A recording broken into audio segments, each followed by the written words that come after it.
episode of Her Story. I'm Ann Quasman, and I'm sitting in for Kate Campbell-Stevenson today. We've got a great show today on human trafficking, so don't go anywhere. We'll be right back.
Welcome back to Her Story. I'm Ann Quasman, and today I have the fortune of interviewing and talking with Brooke Burkhart. Welcome, Brooke. Thank you. It's so great to be here. Well, I want to tell people about what our connection is, okay?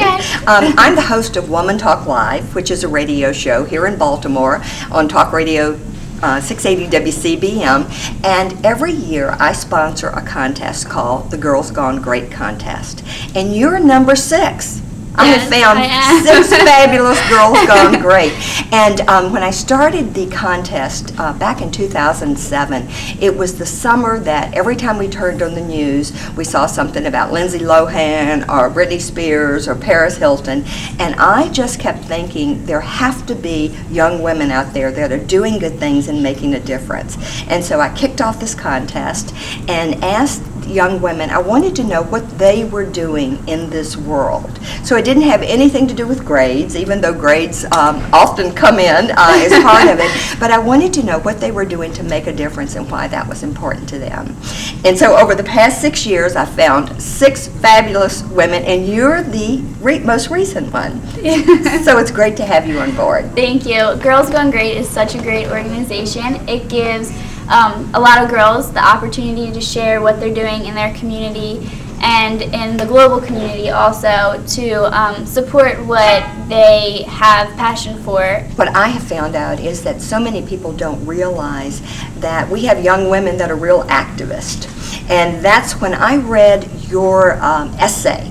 That's exactly what I thought. You know, here's an activist, and you know, 20, 30 years down the road, I'm going to be saying, I knew her then. Well, one of the things that really got my attention in the essay that you submitted for the Girls Gone Great contest. You mentioned going to a conference that involved all of the Mercy High Schools in the United States and Guam.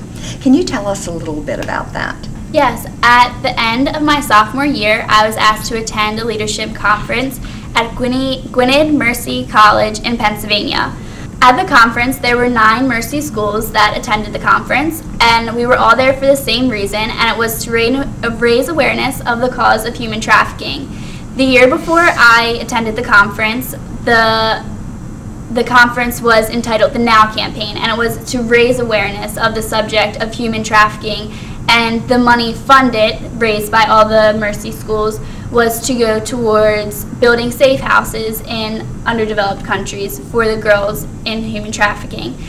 And the year that I attended the conference, our theme was the 50-50 Challenge, which was to raise $50 scholarships for 50 million girls.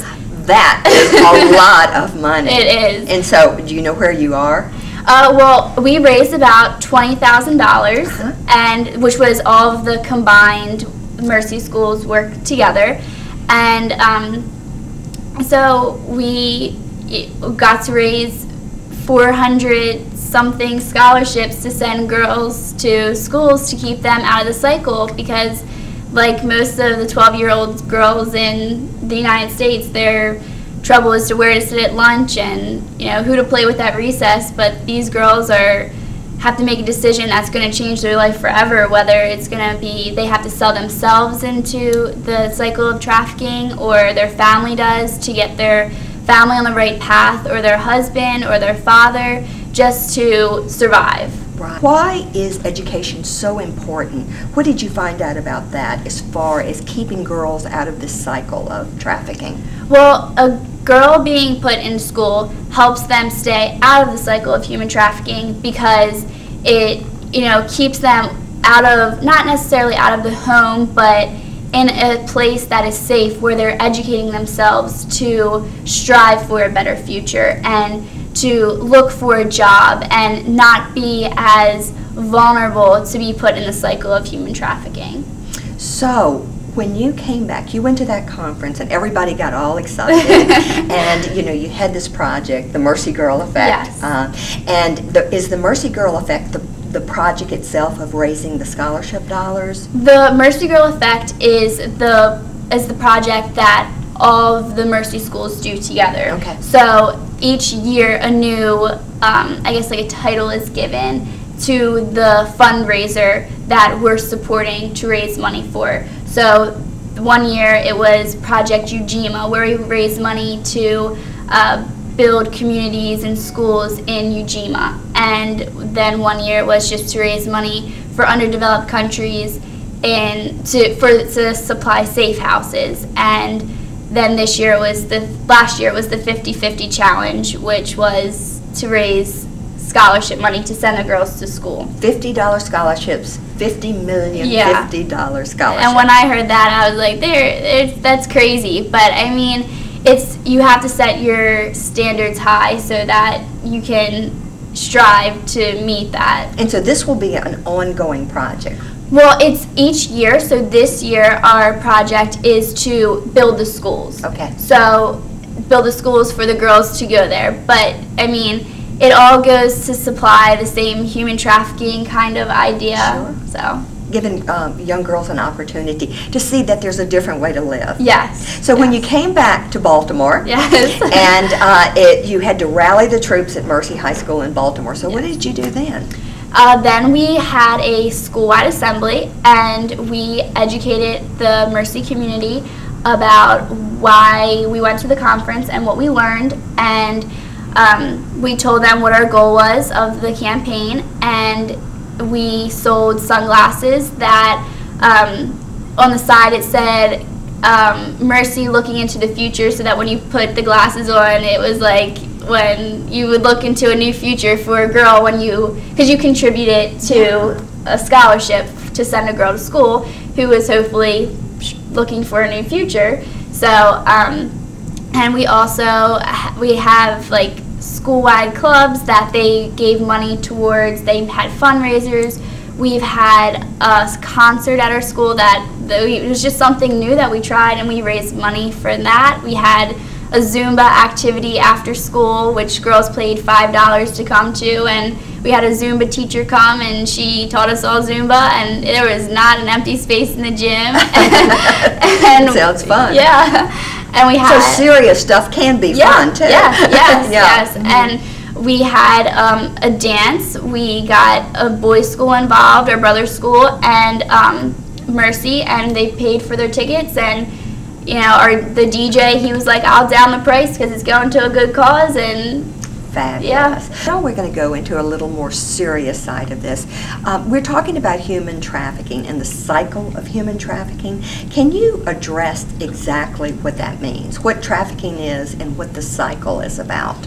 Human trafficking does not only concern women, but it also concerns men, but women are at a higher risk of being trafficked than men are. But human trafficking is where people are forced into slavery, which they have to sell their body and possibly be raped. This topic of human trafficking really does have a place in my heart because these girls are pretty much put in a cycle once they are already exposed to being trafficked once, because if they're not sent to school or being educated in a sense that how they can stay out of that cycle, then they will continuously go in that, and if they have children, then their children will be more apt to go into that cycle and their children. But if they're sent to school, then it's more of a chance that their children will then follow in their mother's footsteps as to being sent to school and not staying in the cycle of human trafficking. Do you still think you'll be an activist in college? Yes, definitely. I love being involved in my community and in my school community especially because, I mean, it's just, you know, it's a lot of work that goes into it, but then when you see the final product, it's really nice. Well, I want to thank you, number one, for being a girl gone great. Thank you. Because I see great things happening for you. And as I said, we're going to be able to look back or look forward and in 20 years go, I knew her when. And so thank you, Brooke Burkhart, for being a girl gone great. It's great to have you here. Thank you. Mm-hmm. Thanks.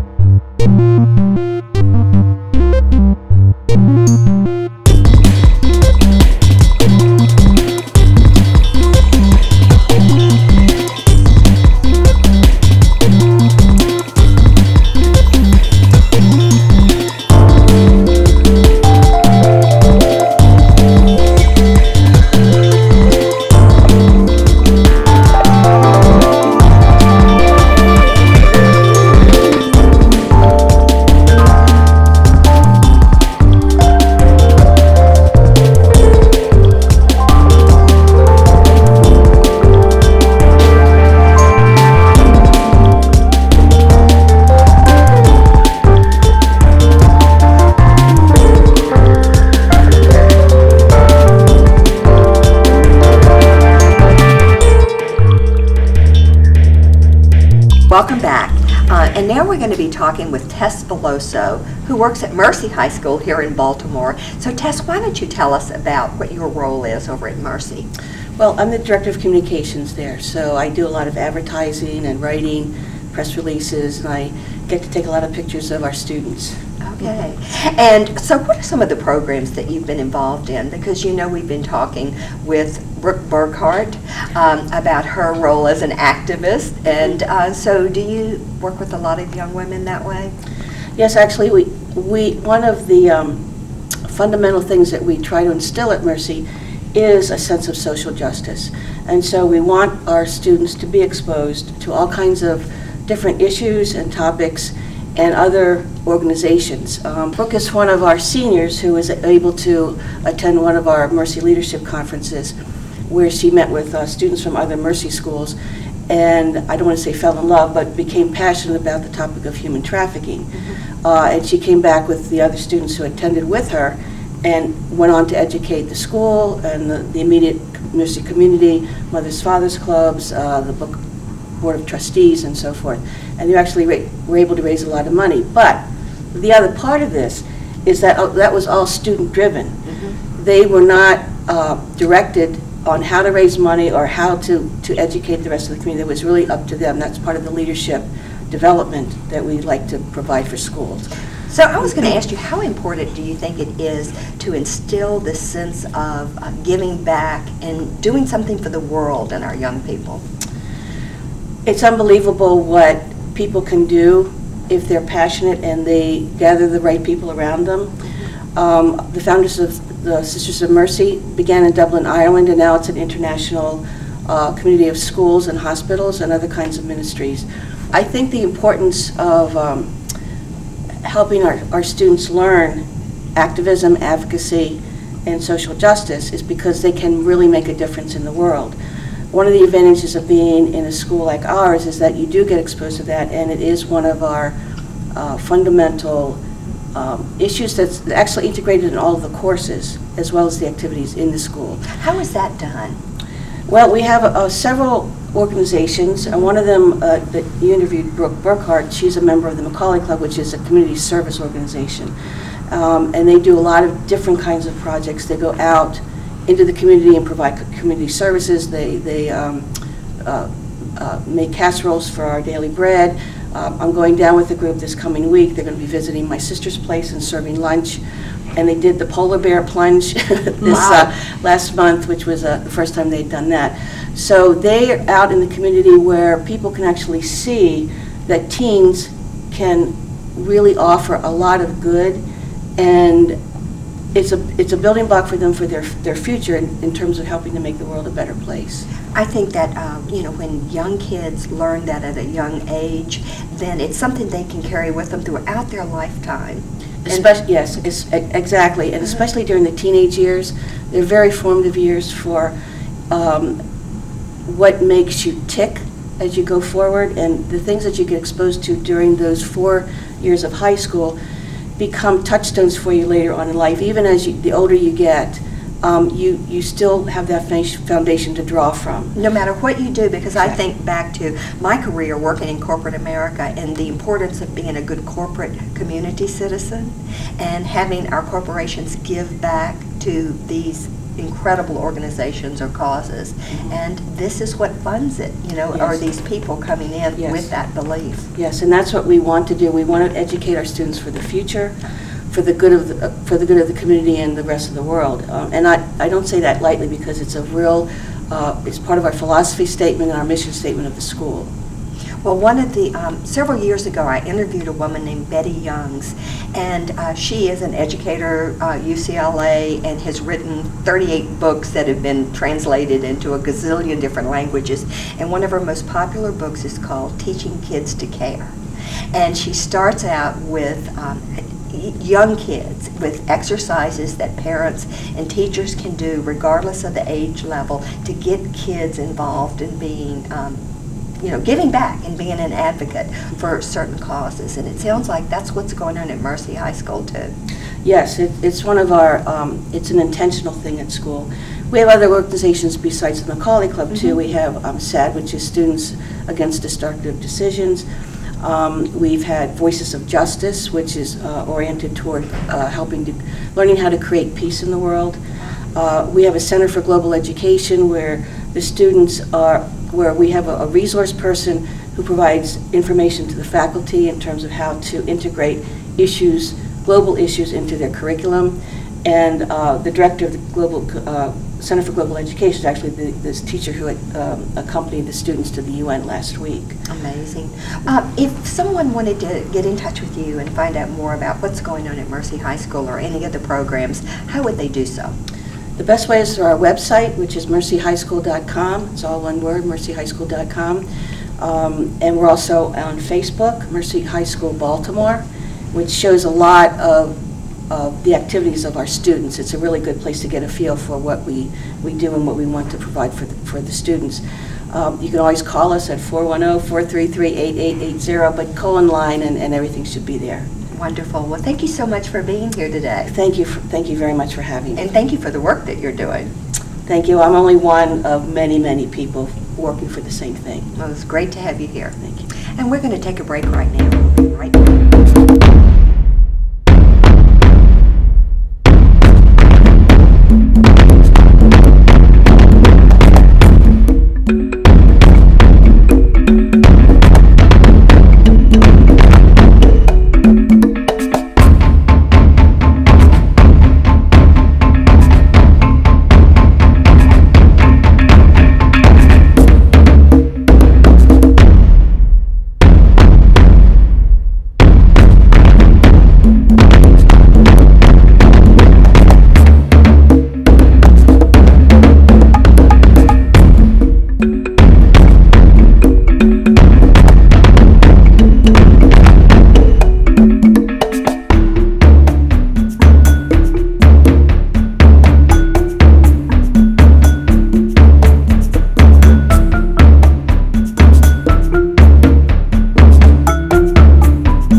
Story.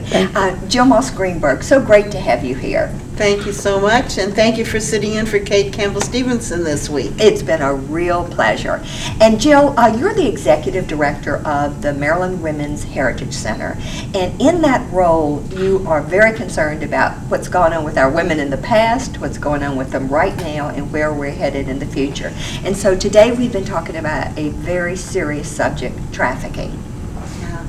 I'm so glad that you're addressing this topic, and I know that having a teen, Brooke Burkhart, who worked on it and continues to work on it, I hope will be really inspiring to other young people working on it. I think what a lot of people don't realize is that while Brooke emphasized the work with the United Nations and throughout the world and developing countries, it's also here in Maryland. It's in the United States. More than we would even want to think about, right? Much more. And it's prevalent in many of our counties, and people don't realize that they have women, some men, but largely women, who are forced into human slavery and sexual slavery against their wills in our own state. Well, I had a guest on the show on Women Talk Live several weeks ago, and he had been to the Super Bowl game, and he said the biggest surprise to him was finding out that our Super Bowl events are the largest sexual trafficking events that go on. In the whole year. Everywhere, because they're busing so many women in to service the customers, I guess. And that's almost hard to believe, isn't it? Yeah. I mean, I think it's shocking to most people, but it obviously is true, and it has been found out. And I hope that when people learn about that, that they would really want to do something about it. Well, you know, it's been really important to me because the topic of sexual assault, trafficking, domestic violence, any of that is so important. And I think the way that we learn about it, we do something about it, is the awareness about it. And as a sexual assault survivor of a brutal assault, an abduction, it's always been important to me to let people know that this is what a sexual assault survivor looks like. It looks like your mother, your sister, your next door neighbor. There is no certain face or certain type of person that becomes a survivor. Yeah, and it's so incredible because You have many scars, but they're not ones that show on your face or that people can see. Absolutely. Yeah, I'm really sorry to hear about what happened to you. Are you willing to share a little more of what happened and what's happened as a result? Yes, I'd be happy to. This happened not when I was a kid. I was actually 33 years old when it happened, and I had gone to the grocery store at 9 o'clock at night. And someone abducted me out of the parking lot when I was putting the groceries in my car. And when I looked around, you think, oh, I'll just scream or whatever. Everything you think you would have done, I didn't do. I shut down, I totally shut down, and I looked around and there was nobody in the parking lot. And I am one of those people, since then I have found out that I'm very lucky to be alive, because you're told if you're taken away from the scene, then chances are they aren't taking you away to do something good to you. And chances are you aren't going to get out of the situation alive. But I did, and I'm actually responsible for a serial rapist being caught and prosecuted in a jail for the rest of his life. So, that's wonderful. Yes, and so that was, part of what gave me the power to talk about it, is to know that we really can make a difference. And so part of what I want to do is work with organizations and police departments and hospitals that deal with victims as they come in, to know that the type of care that these women need at this time. Mm-hmm. And it's why we're so proud from the Maryland Women's Heritage Center to help give visibility to these issues. Yes. I also want to go back to your Super Bowl comment, because it is also true, in addition to human trafficking, on Super Bowl Sunday is one of the largest incidences of domestic violence. You're absolutely right. And why is that? Do you know? No, apparently it has a lot to do with all the hormones going. It has to do testosterone with, flowing. It has to do a lot with testosterone. And drinking, I imagine. Yes. Mm-hmm. I'm sure it has to do with the competition of winning and losing, and alcohol certainly, as you're saying, is involved. And if somebody's lost money on a bet? Huge. Yeah. And so many of these things related to these issues are blaming the victim. And so it's an opportunity to take out your anger. And also sometimes take out your excitement. Well, I often talk about you, and when I've had you on the show or I introduce you, I say that you came out of the womb rallying against discrimination of any type, of any form. And so, what can we do going forward as human beings, not just as women, but as human beings? Yeah. Well, I'm encouraged by having Brooke Burkhardt as a great example. Mm-hmm. Because I think it's important to get the word out to young people, to engage young people in working on social issues. I think the model that Mercy High School is doing is very important. And I hope every school would do that, that every family would become educated. You certainly want to protect our children from assault and from any kind of trafficking. But we have to also educate them at an earlier age, probably, than people are comfortable about right now. Mm-hmm. And we have to encourage those things to happen at an early age, both at home and at school. Jill, thanks so much for being my guest here today. Once again, it's a tough topic to talk about, but I appreciate you being here. And that's our episode for today.